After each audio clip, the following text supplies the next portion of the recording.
Chiefs Kingdom, a ton of very interesting news to discuss around your Kansas City Chiefs on today's episode of the Chiefs Report by Chat Sports. Lot of moves around this coaching staff as they request more interviews and made two key hires. But I want to start with this interview request that they just made because, guys, this one tells me that there is a plan in the works for Kansas City in the draft, and it's a plan that you're going to like a lot. But first, before we get into it, if you want to see the Kansas City Chiefs draft Jeremiyah Love, 9th overall in the 2026 NFL Draft, hit the like button on today's video. And the reason why I'm telling you to do that, the reason why I just kind of seemingly randomly brought up Jeremiyah Love, one of the best running backs in the country, is because of the news we're about to discuss. So the Kansas City Chiefs have just requested an interview with Deland McCullough, who is a name that's probably familiar to a lot of you guys because he was our running backs coach from 2018 to 2020. And he's being requested to come back in the same role as running backs coach underneath Eric Bieniemy. Now, what does this have to do with Jeremiyah Love? Where does Jeremiyah Love fit into the Deland picture? Remember that in the interim period of Deland leaving Kansas City in 2020 and working with the Raiders, where he's actually coming over from, where we're requesting this interview from. Again, he hasn't been hired just yet, but I think this is going to happen. He spent 2022 and 2023 coaching running backs at none other than the University of Notre Dame, where Jeremiyah Love was a freshman in 2023. Coincidence? I think not. To quote The Incredibles, I think not. I think this is a plan, guys. Especially when you add in the fact that Eric Bieniemy is widely considered one of the best running backs coaches in the entire NFL, and you made that hire at offensive coordinator. I see a plan coming together that involves two clear focuses, in my opinion. One we've talked about a lot already. We kind of talked about both these a lot already. But number one, locking in on the run game.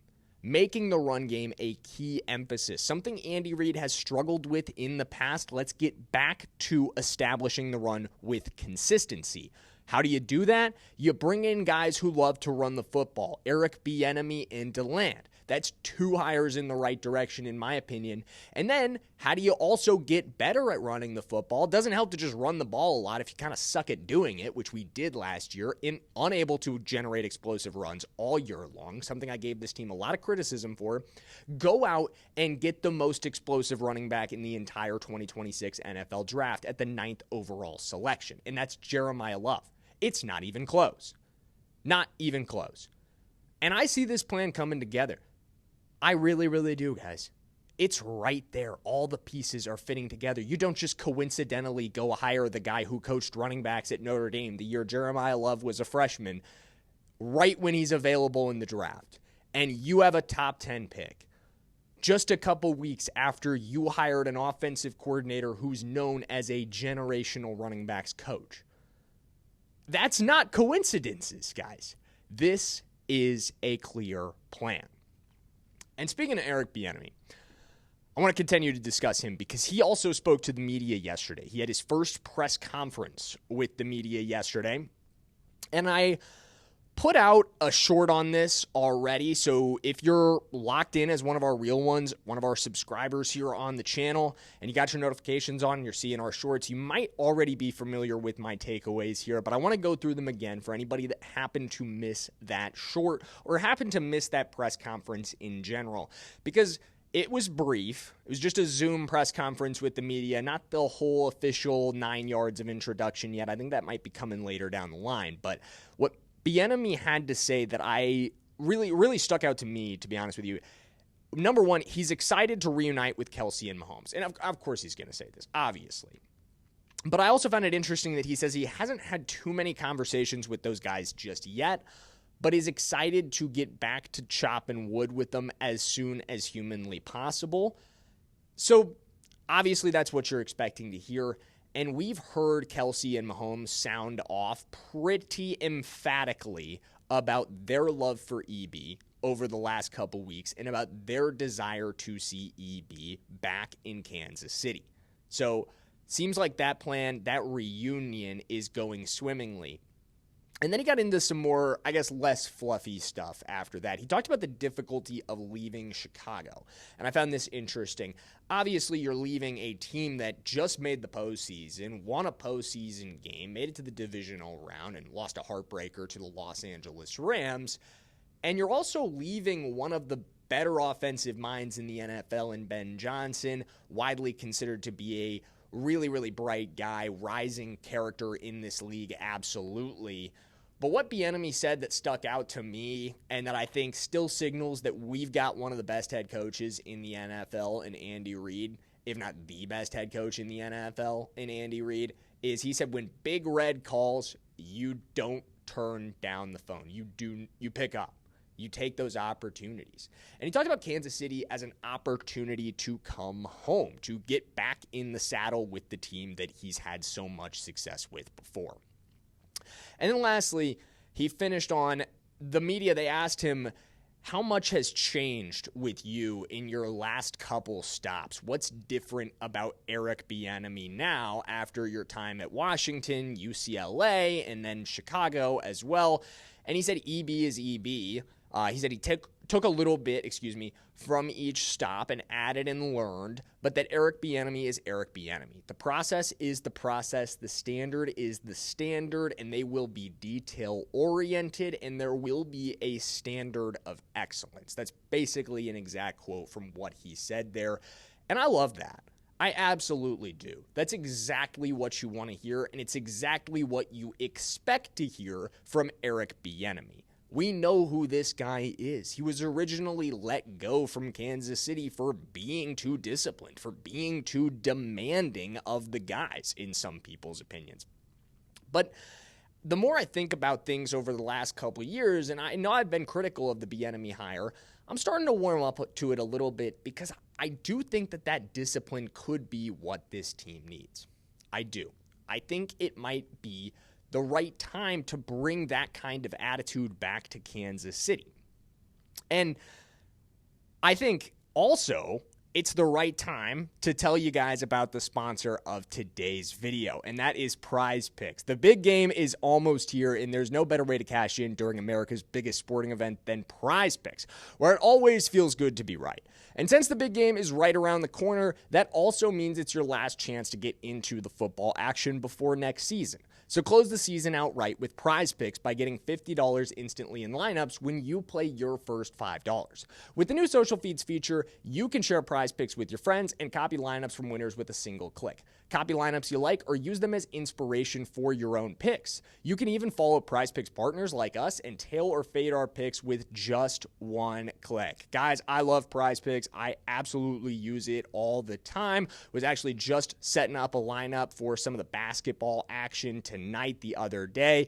Got that one going. So you guys can download the Prize Picks app today and use code CLNS to get $50 in lineups after you play your first $5 lineup. That's code CLNS to get $50 in lineups after you play your first $5 lineup. Prize Picks, it's good to be right. Absolutely it is. Absolutely it is. And I think Eric Bieniemy said all of the right things in his press conference. Literally everything that you want to hear from a guy taking over, from a guy coming in.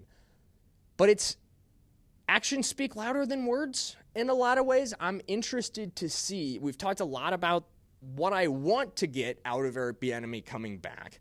A recommitment to the run game. Hopefully Jeremiyah Love coming along with him and Deland McCullough. But actions speak louder than words. I've said this before about the Eric Bieniemy hire. Actions do speak louder than words. So it'll be very interesting to see how this all plays out over the next couple of months. And obviously next season.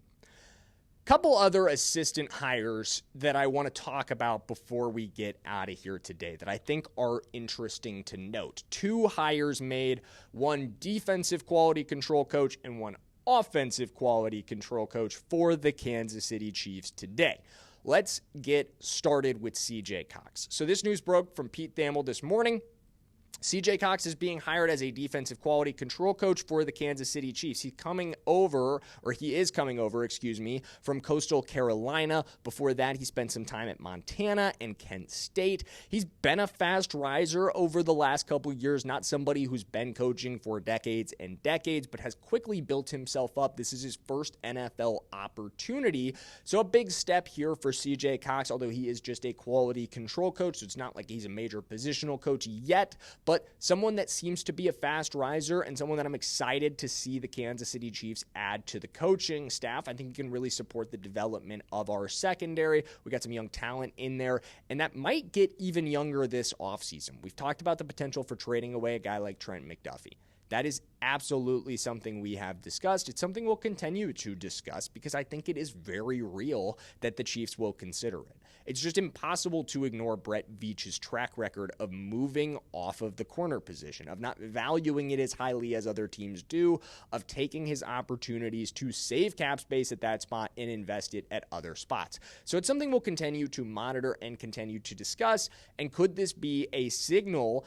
Maybe not that the Chiefs are trading Trent McDuffie, but that the Chiefs absolutely want to be ready to develop young talent at that spot. I think so. Switching over to the offensive end, Nate Pagan is the offensive quality control coach that the Kansas City Chiefs have hired from Villanova. And so both of these guys are kind of coming from smaller school backgrounds here. C.J. Cox coming from Coastal Carolina, Nate Pagan coming from an even smaller football program at Villanova. And while he is coming from that small program, while he doesn't have experience at the highest levels just yet, this will also be his first NFL opportunity. I can't think of a guy who's been more fantastic at Villanova than Nate Pagan. Let me rephrase that. He's been awesome at Villanova. Let me just say that. Obviously, there's not that many guys that have been fantastic at Villanova for me to think of, but he's been really, really good there. To say the absolute least. In 6 of his 7 seasons, he spent 9 total at Villanova, but 7 as their receivers coach. In 6 of those 7 years, he produced at least 1 all-conference receiver. He's responsible for coaching 2 of their top 10 most productive receivers in school history. This guy rocked it out on a pretty small scale. He's a big fish in a small pond at Villanova in a lot of ways. So he's jumping up to a much higher level here with the Kansas City Chiefs, but it's an exciting hire in some ways. This is taking a big gamble on a guy that could be awesome. This could be one of those upcoming guys over the next few years. It feels like the profile that we've seen before with the guy who's just kind of the right fit and then a young offensive mind that just kind of explodes over the next few seasons. Could that be Nate Pagan, or could he be just kind of in over his head? We're going to see over the next couple weeks. I think there's a lot of intriguing things about the profile. He must have absolutely knocked it out of the park in the interview part of this. But getting that job as an offensive quality control coach, that could be the foot in the door Pagan needs. And hopefully he comes in and absolutely helps this offense, because we do need to get back on track. And I think him coming in under Bieniemy is a good sign too, because we know what Bieniemy wants out of his staff and out of his players. So if Pagan fits that profile, then I think that's the right direction to move in, of disciplined, detail-oriented football.